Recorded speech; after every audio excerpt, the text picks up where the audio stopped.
Jericho Rosales umamin na hindi nakatakas kay OG Diaz sa kanilang matagal ng relasyon ni Janine Gutierrez. Sa isang panayam nga ay inamin ni Jericho Rosales na hindi siya nakatakas sa mga tanong ni OG Diaz patungkol sa kanyang totoong relasyon kay Janine Gutierrez. Sinabi ni Jericho na sila ay nasa proseso ng mas malalim na pagkakakilala sa isa't isa at mas lalong lumalalim ngayong lagi nga silang nagkakasama lalo na sa kanilang mga tapings at alam naman ng nakararami na sa ngayon ay kasalukuyang nagde-date nga sila at sincere ang kanyang initensyon sa aktres at alam ito ng mga magulang ni Janine. Ito nga ay naging usap-usapan matapos silang makita ng magkasama sa ilang pampublikong lugar tulad ng National Museum noong Hulyo at nasusundan pa nga ng kanilang mga public gatherings na dinadaluhan na magkasama nga ang dalawa.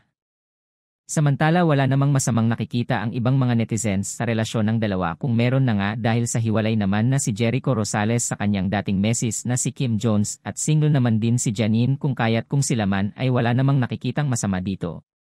Ang ina naman ni Janine na si Lotlot De Leon ay nagpahayag ng suporta sa relasyon ng dalawa. Tinawag si Jericho na isang responsable at mapagmahal na tao saad pa nga ni Lotlot na ang kumpirmasyon ni Jericho ay ang tanging magbibigay linaw sa tsismis at wala nga siya sa posisyon para pangunahan ang dalawa sa kung anong relasyon ang namamagitan na sa kanila ngayon. Samantala, ayon sa mga ulat, si Janine ay nagpapahayag na din naman ng pagmamahal kay Jericho. Sinusuportahan ng ina ni Janine na si Lotlot De Leon ang relasyon nila kung meron man at binigyang diin na parehong mabubuting tao ang dalawa at talagang nagbibigay ito ng inspirasyon sa kanilang mga tagahanga.